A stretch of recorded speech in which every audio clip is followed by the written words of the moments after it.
Hey there, it is Faith Talk Live. I'm Rick Probst. And I'm Dan Ratcliffe. Look at And that I'm face. David Glenn. Oh, Yes, Yeah, he there is. you go. There he is, David Glenn, worship leader, Fellowship Bible Church, rock star. Yeah, I'm going to call him that. Look at that studio, David. is You this look not like you're at amazing? NASA control or something there. That's pretty cool right there. I feel like I'm kind of flying a spaceship right now, but I'm trying to figure it out. First time I've been behind this mic, but this is a new suite at our church. And we're going to start doing some vlogs and video things like this, interviews, and probably some worship tutorial stuff. So yeah, it's a great room. We're excited about it. Sweet. I had a chance to run into David last week because it was Thankful Thursday, and we showed up at Fellowship Bible Church. I couldn't get a hold of him at first, and I thought, well, I'm going to miss David. But what a staff. So he brought pizza, and as soon as the pizza box was open, guess who busted through the door? I smelled food. I smell pepperoni. No, but what was really cool, someone told us, I can't remember who it was on staff, said Faith Talk Live is going to be here with lunch. And my first question was, what is that about? What are they here for? An interview with the staff? I didn't know what was going on. And it was just apparently someone in our church congregation submitted our name, and you guys go around on Thursdays to just show appreciation to churches and church staff. And so, man, that was a blessing. We had a really good time. And when I walked in and saw Rick, I was like, oh, it's my good bud Rick. This is awesome. Little reunion. Yeah, you recognized him behind the beard there, did you? Yes, I did. Well, we got to give props to our promotions people because they put this all together. We just kind of show up and shake hands and kiss babies and take pictures. If it were up to Dan and I, you'd get Lunchables, and it would just be one. If that, and you'd be happy about it.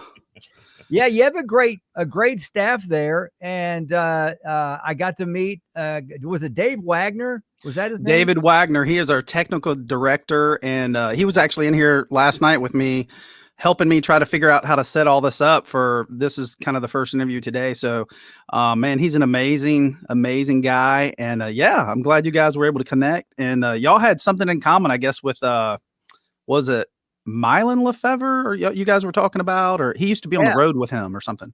Yeah. Well, back in the I mean, you were probably in elementary school, I guess, when back in the day when Mylon was around. But CCM music just kind of exploded, and he and the band called Mylon and Broken Heart, and David was the guy that toured with them and did the sound. In fact, I was going to look for an album, and I know where the box is. I just don't know. I do, and I don't know where the box is, where the albums are, because we've stored all that. We stream everything, right? So I know that David is on one of those, if not all of those Mylon albums that I kept. But yeah, we were talking, Christian rock music back in the 80s, and it was just what a great guy, what a great attitude, and man. Yeah, it's a blessing to serve alongside him, man. He's a great guy. So the question is, did you leave any pizza for everybody else, David, or did you just get in Actually, you know what? I had a late morning that day, so I was still drinking coffee. I had not yet met my maximum targeted heart rate with my caffeine, so I didn't want to do anything to slow that down. So I kept drinking through the afternoon. So yeah, okay. I was just glad to see Rick. You know what's really cool is that David talks about his kids. But David really does love his kids. I love he has this. He takes them out. I don't know if it's weekly or daily, and you take them out to a special place. Remember the picture that you posted where the coffee had made kind of a thing on the windshield of your car, and your child, yes, I don't remember, is the boy or girl? Yeah, it was Michaela, my oldest, 8 years old. Yeah, put a little heart there, and I just think it's so cool that I mean. You probably have a list of to-dos that's, and that's just your wife asking you to do it. But you probably have a list of to-dos that's just out the door, but you take special time with your precious kids. Man, that means a lot. Well, the way I look at it, 20, 30 years from now, what's gonna matter the most, right? So I look for opportunities to invest in them. And I try to do it at least once a week with all three of them. Michaela, I take her to school on Friday mornings, and she usually has a spelling test on Friday. So we've gotten into a little tradition of we get up early and I take her to Dunkin' Donut near the school and buy her a little donut, and I get some coffee, and we sit outside and go through our spelling words and just have a little bit of daddy-daughter time together, before school starts.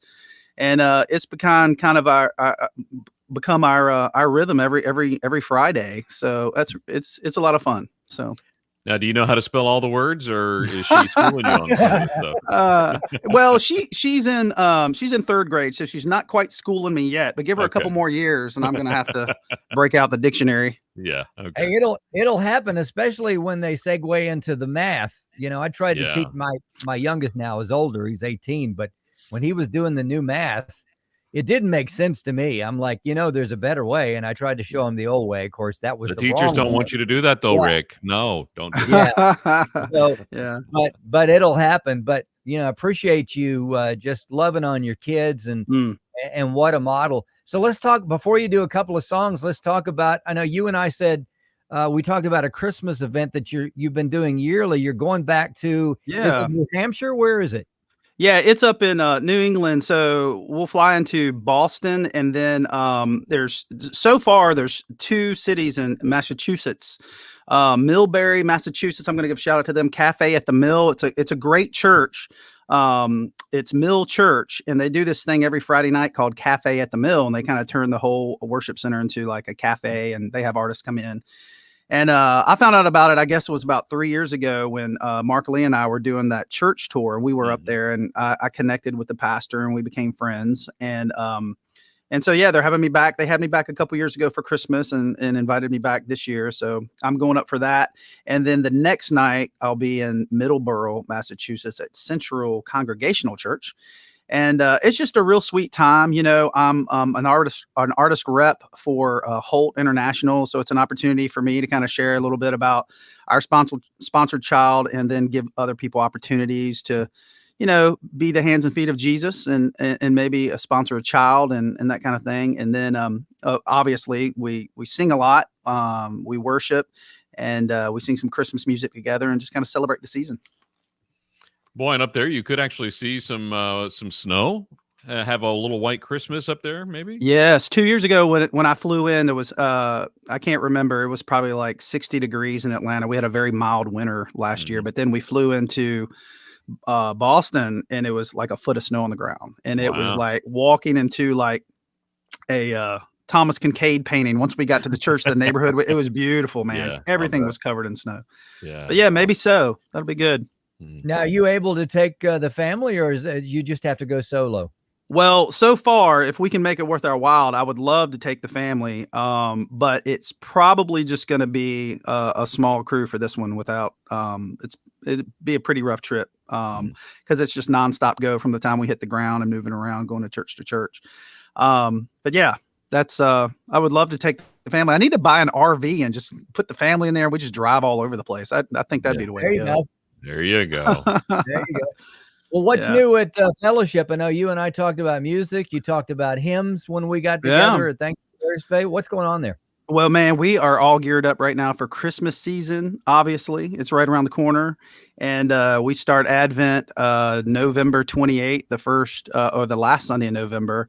And we're going to be celebrating Christmas every Sunday. So right now we're just doing some fun stuff around the church, decorating and that kind of thing. And and it's amazing. So we had this meeting, and everybody was kind of coming up with these ideas. And somebody said, man, I just want it to smell like Christmas when people walk in the building. So our shout out to Hal Rose, our facilities director. He somehow found, I don't know if you found it on Amazon or where, but there's some kind of fragrance you can hook up to kind of the air system or something, and it's called warm cookies or something. And I mean, you turn the system on and the whole church just smells like warm cookies. Yeah, it's pretty amazing. Oh, man. So just little details like that, it's just it's just kind of fun. And then I have special music coming in every week. It's a little bit different, a lot of variety, but yeah, we're gearing up for it, man. We're excited. And I think really, I know a lot of people, we're still post-COVID, but a lot of people, the numbers are gradually building back up. And I think Christmas is just going to be, the tip of the iceberg. It's going to be, people are going to start gathering, and we're going to see a lot of growth and excitement. And so it's going to be good. All right, David, any new songs you got? I mean, because we love the kids CD that you put Yeah. out and all those great songs. Anything new Yeah. you've been working on lately? I've been working on some arrangements really of hymns. So I was talking to Rick a little bit about this the other day. So one of the things, I grew up in a small little Baptist church in southeastern Virginia, and we used to sing hymns every Sunday. Right. And back then, I got to a season in my life early on in my music career of, kind of want to put that behind me and just start writing all modern stuff. And now I've kind of come full circle because I guess it was maybe a year ago, I was sitting at the piano playing a hymn, and my daughter was like, "What song is that?" And I'm like, "You got to be kidding me. You don't know that song." So I started thinking, I really need to put like a collection of hymns together, and record a hymns project to help my kids just kind of be able to hear the hymns of our faith and have them in their heart, even, because they hear them at church every once in a while, but it's on an occasion that they may hear it. But yeah, man, just reading through those hymns and just the hymn stories, I think kind of strike a chord with me of how powerful these songs are and where they came from when the writer penned the hymn. And, I was talking to someone, I was at this Getty conference up in Nashville, I guess, back in October. And I was talking to, I can't remember his last name. It's Bruce.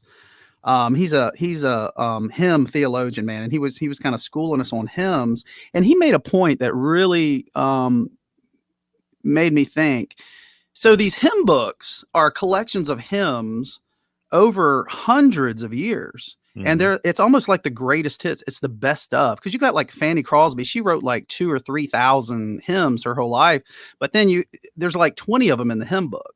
Right. So over the period of time, they've all the ones that maybe weren't as well used or worked well were kind of weeded out. So you've got these hymns that are just theologically deep and great. And now in our culture, we see songs of worship, modern songs of worship, they hit and everybody's like, "Oh, wow, great song." And it hangs around for maybe 6 months. Yeah. Yep. And then it disappears. Right. And then it's like, okay, what's the next new song? So it's not like we're giving them enough time to really weed through and get the really, really cream of the crop for the church, not just today, but for the church tomorrow. Yeah. And so, I mean, so I've kind of come full circle on my thoughts about hymns, and just absolutely love it. Yeah. And right now I'm crafting some of the hymns with a new course, kind of like what Chris Tomlin did with Amazing Grace. My chains are gone, I've been set free. Right. And just have something where, maybe the people that have been around a long time will hear the song and they'll know it. But then there's maybe a little hook, something new to introduce it in maybe a slightly different way or a new, fresh way. But yeah, that's kind of what I've been working on. And obviously the hymns I grew up on are just, speaking of Christmas, one of my favorite Christmas hymns is "O Holy Night." And man, I've sung that song a million times, and it's kind of like the national anthem. You have to start really low so you can hit that high note at the end, right? And so all these little stories, like the church I grew up in, there was a lady in the choir with my mother. Her name was Norma Rock. I mean, you can't get a better name than that. No, that's awesome. And she used to walk out of the choir and come up front and sing "Oh Holy Night." And I mean, she just rocked it. And just little memories like that. Like when I hear the song, I think about my childhood and just things that happened back then. And so who knows, maybe we'll do this project and my kids will learn these songs and they'll connect them to their, maybe make new memories for them that they can carry on and into their adulthood at some point. Yeah, I love that because so many hymns that, I grew up singing, but when I was singing them, I was like, they were just words to me. I didn't really think about the meaning, but when you go back and look at some of these hymns, there's some deep, rich theological meaning behind them. And it just brings new life to it. So I love that you're doing that, David. Yeah. Well, thanks, man. It's a joy to me. So it's great. So, and we're a very, Fellowship is a very multi-generational church. So I think it's really cool to try to have a pool of songs that everyone can connect with and have some history with. Yeah. And I think so we're making some strides in that area, and it's been really good, really well received. Singer-songwriter David Glenn with us. We love David, and we love when we get to hang with him. We love hearing him worship as well. If you want to grab your guitar, Yeah. we'll get you to do whatever you want to do, because that's a beautiful guitar there. And well, again, that studio that they set up there at Fellowship, That is nice. he wanted to take me there and see it, but I just didn't have time. But I'd love to come back, and maybe Dan and I could do a show from there or something. Yeah, that's Yeah, nice. come on, Mike that'd be you got great. there. Live remote. Yeah. Just bring some pizza. This is a song I've shared in church several times during communion, and maybe during a benediction. It's called Deeper Still, and it's kind of hymnish. Come weak and poor to mercy side, where flows a vast and gracious tide, a healing stream from Calvary's tree, where Jesus trades our shame for victory. Hallelujah for his love that welcomes all the broken ones. For though our sin an ocean filled, his grace goes deeper still. That's the good news right there. Mhm. And there is no stain, no sin too great. The blood of Christ can't wash away. So bring your shame. He welcomes all to stand beneath the cross where mercy falls. So we sing, hallelujah for his love that welcomes all the broken ones. For though our sin an ocean filled, his grace goes deeper still. His grace goes deeper still.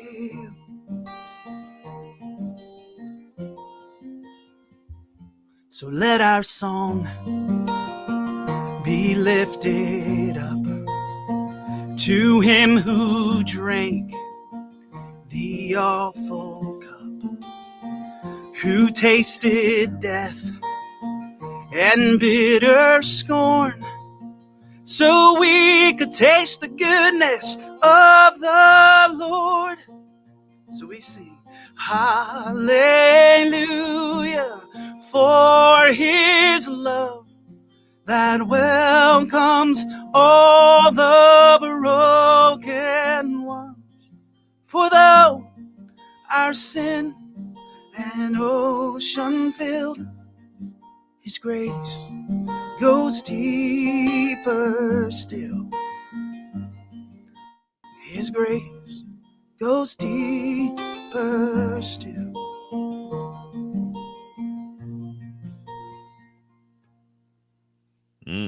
Deeper still. Yeah. That is so good. Good stuff.